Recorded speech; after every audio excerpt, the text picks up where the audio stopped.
ఓం నమో మహానందీశ్వరాయ. మహానంది క్షేత్రంలో మహాశివరాత్రి సందర్భంగా వార్షిక బ్రహ్మోత్సవాలు అనేటువంటిది ఈరోజు ఉదయం గణపతి పూజతో అత్యంత వైభవంగా ప్రారంభమైనది.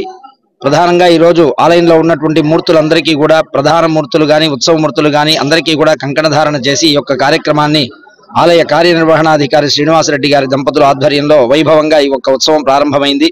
అందులో భాగంగా ప్రధానంగా మనం ఇక్కడ జరిగేటువంటి ఉత్సవానికి సకల దేవతల్ని కూడా ఆహ్వానించడం అనేటువంటిది ప్రధానం. ఎట్లాగైతే మనం మానవ వివాహంలో బంధువుల్ని పిలుస్తారో ఆ రకంగా దైవ వివాహంలో సకల దేవతల్ని మనకు ఉండేటువంటి ముక్కోటి దేవతల్ని కూడా ఆ యొక్క ఉత్సవానికి రమ్మని ఆహ్వానించడం అనేటువంటిది ఆనవాయితీ. కాబట్టి అందులో భాగంగా ఈశ్వరుడికి జరిగేటువంటి ఈ యొక్క బ్రహ్మోత్సవాన్ని చండీశ్వరుడు నందీశ్వరుడు వారి ఇరువురు కూడా వారి ఆధ్వర్యంలో ఈ యొక్క కార్యక్రమం జరుగుతుంది. కాబట్టి క్షేత్రంలో ఉన్నటువంటి ధ్వజం పైన నందీశ్వరుడు ఒక ధ్వజబింబంగా తయారయ్యి క్షేత్రంలో ఉన్నటువంటి ధ్వజం పైన ధ్వజారోహణ చేసి ఆ యొక్క ధ్వజం పైన కూర్చొని ఆకాశ మార్గంలో ఉండేటువంటి సకల దేవతల్ని కూడా ఇక్కడ జరిగేటువంటి ఉత్సవాన్ని తిలకించడానికి ఆహ్వానించడం జరుగుతుంది. కాబట్టి ఈ యొక్క ఉత్సవ సందర్భంలో ఈ రోజు నుంచి 1వ తారీఖు వరకు కూడా దీక్షలో ఈ యొక్క మహానంది క్షేత్రం అంతా ఉంటుంది. ఎందుకంటే క్షేత్రంలో ఉండేటువంటి 4 మాడ వీధుల్లో బలిహరణలు వేయడం కానీ ఉదయం సాయంత్రం ఉత్సవాలు కానీ వివిధ హోమాలు కానీ ఇవన్నీ కూడా ప్రత్యేకంగా జరుగుతాయి. కాబట్టి ఈ క్షేత్రం అనేటువంటిది ఈ యొక్క బ్రహ్మోత్సవ దీక్షలో 1వ తారీఖు వరకు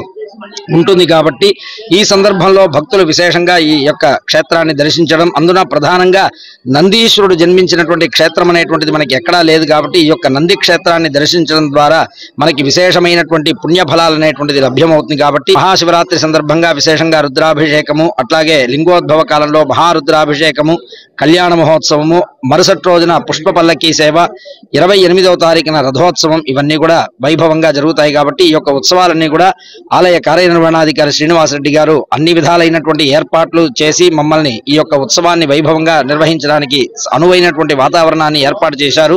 ఈ యొక్క ఉత్సవం ధ్వజారోహణ ఎటువంటి ఇబ్బంది లేకుండా చక్కగా నందీశ్వరుడు పైకి వెళ్ళింది ఇప్పుడే మనం చూశాం. కాబట్టి ఈ సంవత్సరం ఉత్సవాలు చక్కగా జరిగి ఈ యొక్క ఉత్సవ ఫలం అనేటువంటిది మన రాష్ట్ర దేశ ప్రజలందరికీ కూడా కలిగి రాబో సంవత్సరంలో ఎటువంటి కష్ట నష్టములు లేకుండా ప్రజలందరూ కూడా సుభిక్షంగా ఉన్న అనేటువంటి లోక కళ్యాణం కొరకు ఈ యొక్క ఉత్సవాన్ని నిర్వహించడం జరుగుతుంది.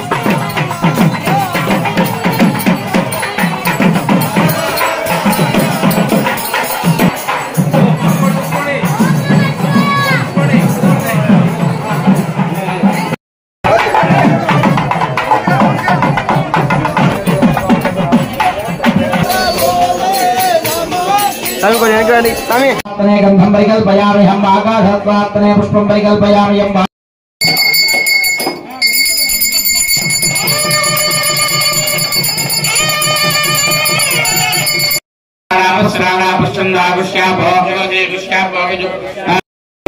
सर्वं विष्णाभुतान्याव प्राणाभाव प्रसवापो नमापो कृतमा